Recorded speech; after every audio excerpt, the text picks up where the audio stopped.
Avec nous ce soir, Anne Parillot, c'est elle la nouvelle Mrs Robinson du lauréat au Théâtre Montparnasse. Je vous dis donc coucou Pichou, Mrs Robinson, et bienvenue aussi à Arthur Fenwick, son jeune partenaire que nous adorons tous. Moi, elle m'a toujours beaucoup plu, cette Madame Robinson, et c'est pour ça qu'on est ravis de vous accueillir. C'est donc à vous, cher David. Mais c'est une pièce qu'il faut voir cette année. Particulièrement, elle est adaptée évidemment d'un roman. Il y a eu le film qui a eu l'Oscar en 68.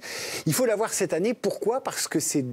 Les deux personnages, en fait, se rencontrent l'année qui précède le grand mouvement de jeunesse en 68. Et c'est deux trajectoires qui quittent les rôles habituels qui étaient assignés à une bourgeoise et à un jeune diplômé d'une grande école à l'époque. Et ils quittent leur trajectoire. Et c'est ça qui est intéressant aujourd'hui, où on célèbre mai 68, 50 ans après. Et pour vous, Anne Parillot, c'est d'autant plus important que vous faites cette année votre grand retour au théâtre. Vous ne vouliez plus entendre parler de théâtre parce que vous aviez la trouille.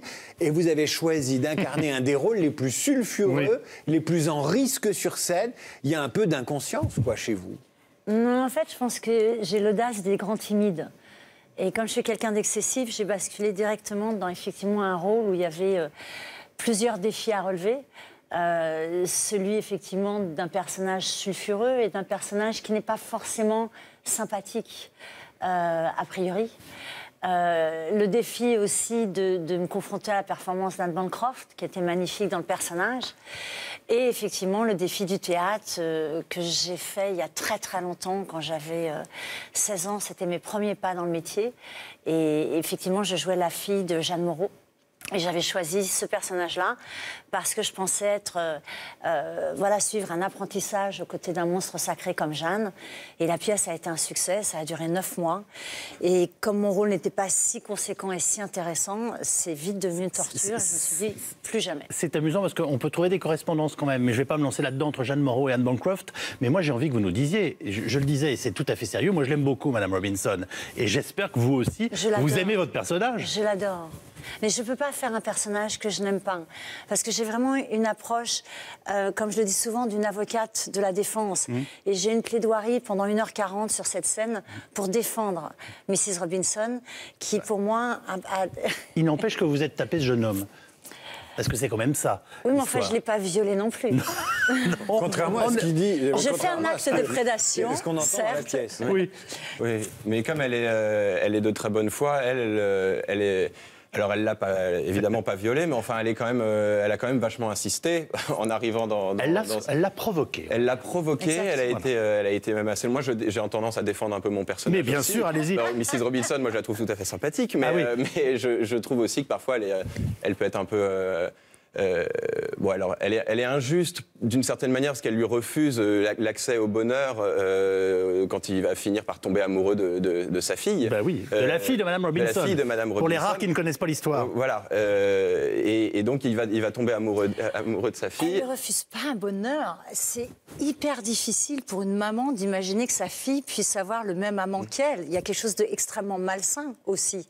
Et donc je pense que c'est aussi en ça qu'elle ne veut pas que tu ailles avec sa fille.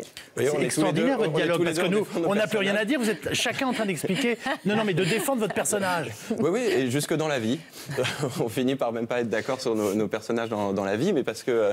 Oui, parce qu'ils s'opposent tellement fort. Et d'abord, ils s'attirent comme des aimants assez rapidement, et puis ensuite, ils vont s'opposer. Et c'est vrai que c'est difficile pour nous d'avoir à la fois de l'empathie pour le personnage de l'autre, et on est un peu tombés amoureux chacun respectivement de nos personnages. On va vous regarder, c'est aussi bien, tournez autour, le lit est là, les personnages, la vampe arrive, et Arthur Fenwick va se faire avoir, quoi. Allez. Bonsoir, Benjamin. C'est au bout du couloir. C'est un sacré machin, que t'as là. Oui, si vous voulez bien m'excuser. C'est la dernière mode sur la côte Est ? Non, c'est un cadeau de fin d'études. Mon père voulait la montrer à tout le monde. Il voulait que je fasse une démonstration dans la piscine. On dirait un préservatif. Comment ? Pour paranoïaque. C'est au bout du couloir. Quoi donc ? La chambre d'amis. Ah, oui. Non, Mrs Robinson, je me sens un peu angoissé là pour le moment. Sans vouloir vous paraître mal élevé, je suis préoccupé par certains problèmes, mais j'ai été ravi de vous voir. Comment vas-tu? Pardon de ne pas être plus engageant, mais j'ai besoin de réfléchir. Il y a un cendrier ici? Non. Alors, qu'est-ce qui te tracasse comme ça? Des trucs. Personnels.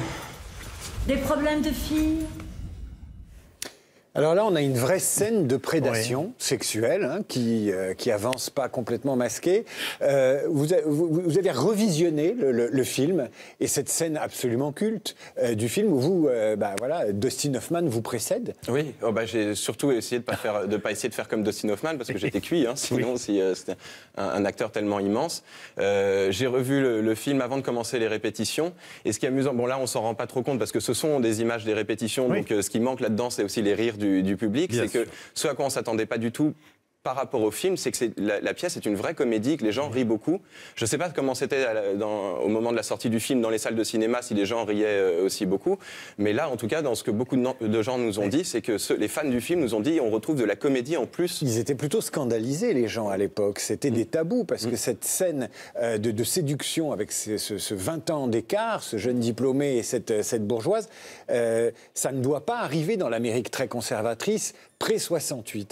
Et qu'est-ce qui est tabou aujourd'hui dans la pièce, d'après vous? Qu'est-ce qui fait qu'elle continue à gratouiller, à chatouiller, à déranger? En fait, je pense que le film était extrêmement visionnaire. Et l'auteur, Charles Webb, qui a écrit le livre, était incroyablement avant-gardiste, parce qu'effectivement, c'était avant mai 68. Et donc, il avait prévu des choses qui aujourd'hui sont d'actualité, puisqu'effectivement, avec tous les mouvements, et entre autres la parole féminine, qui se développe de plus en plus, c'est vrai qu'aujourd'hui, on a enfin la légitimité ou l'autorisation que tout le monde puisse aimer qui il veut, comme il veut, homme, femme, jeune, vieux, enfin voilà, il y a quelque chose maintenant d'une vérité du sentiment et d'une vérité de... Mais étrangement, c'est vrai que malgré tout, les spectateurs de la pièce polémiquent encore... Oui. autour du sujet et de la différence sont dérangés. Mrs. Robinson continue à être quelqu'un de dérangeant, de provoquant, et elle dérange, et la pièce dérange. Et vous dites ça avec plaisir, c'est amusant, pardonnez-moi, parce que on voit que vous continuez de défendre votre personnage. Non mais c'est ça. Mais parce que moi je trouve ça intéressant, je trouve que on est dans une position où on peut être les haut-parleurs de l'obscurité des âmes et des questionnements des spectateurs, et que si on partage pas ça avec eux, qui va le faire?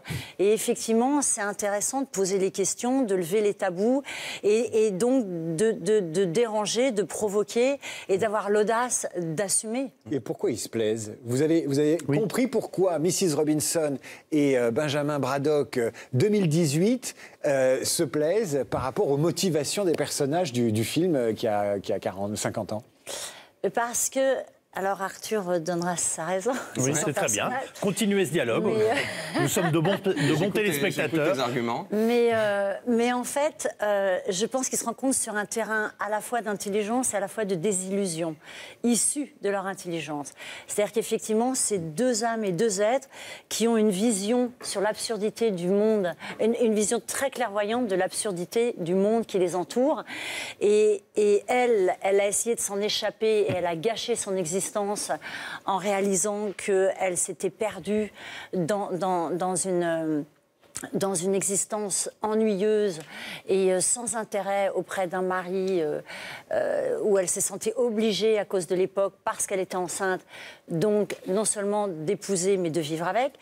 Et Arthur, parce que justement ce lauréat que tout le monde magnifie, glorifie, en sens, elle se dit il y a peut-être une chance là d'avoir un terreau d'intelligence, un terreau de lucidité, et donc de pouvoir partager quelque chose de vrai, de juste, et effectivement de vivre cette transgression ensemble. Arthur. Oui, c'est vrai que c'est une... Après...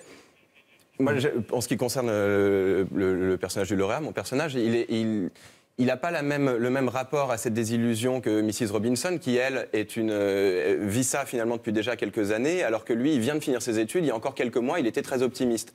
Et puis soudainement, tout s'effondre un peu devant lui, parce qu'il voit même les amis de ses parents, ce qu'on attend de lui, et il se dit, mais tout ça est grotesque. C'est son mai 68 sensuel. Oui. Et ils se retrouvent, les deux personnages se retrouvent là-dessus aussi parce que ça leur permet de sortir lui en tout cas, ça lui permet de sortir de ce qui était prévu. Et ça en rend des situations très drôles, c'est qu'à la fois il sait pas ce qu'il veut, il va essayer de partir sur la route avant de céder aux avances de Mrs. Robinson, il va essayer de partir de chez lui, rencontrer des gens simples, des gens qui savent peut-être pas lire ou écrire, mais voilà, des gens qu'il considère comme intéressants, et puis il revient de ce voyage, je ne gâche pas le suspense parce que ça arrive très vite dans la pièce, mais il revient et c'est complètement raté, il s'est pas du tout plus amusé, il a rencontré personne d'intéressant, et c'est quand il revient qu'il se dit, bon, qu'il cède à Mrs. Robinson pour vraiment vivre quelque chose de différent, mais je pense pas qu'il soit encore lucide, lui, justement sur cette lucidité-là et sur le regard sur la société qui l'entoure. C'est deux révolutions, en fait. C'est vraiment deux personnages en révolution. Et vous me permettez, parce que là, on va devoir se séparer, mais enfin, d'avoir une petite pensée quand même pour Ellen Robinson, votre fille, qui quand même se retrouve dans une situation... Voilà, je voulais juste vous entendre une dernière fois là-dessus. Votre fille, vous avez une petite pensée pour elle, quand même? Ah, mais ma fille, j'ai essayé de la sauver, en fait. C'est donc ça. Je pense que j'ai essayé de la sauver dans le sens où elle espère pouvoir lui prêter une existence qui sera différente de la mienne, de sa mère. Et finalement, comme elle écoute que son père, qui est le personnage qui vit dans l'absurdité des codes étriqués d'une société, elle va suivre donc ce chemin-là et elle n'aura pas réussi. Eh bien, vous ne manquez pas d'aplomb dans vos explications et c'est très bien. Merci beaucoup Anne Parillo, merci Arthur Fenwick. On peut citer toute la distribution rapidement. Allez-y si vous le voulez. Il y a Jean-Michel Lamy, Marc Fayet, Françoise Lépine, Adèle Bernier et Stéphane Cotin qui est notre metteur en scène. Et on vous retrouve tous donc au Théâtre Montparnasse pour le lauréat, adapté par Christopher Thompson d'après Terry Johnson. Ce sont les deux noms qui manquaient. Une nouvelle fois, je vous dis coucou Pichou et puis vous restez avec nous puisqu'on va accueillir Camille pour sa météo. Merci d'être venu nous voir. Merci beaucoup. Merci.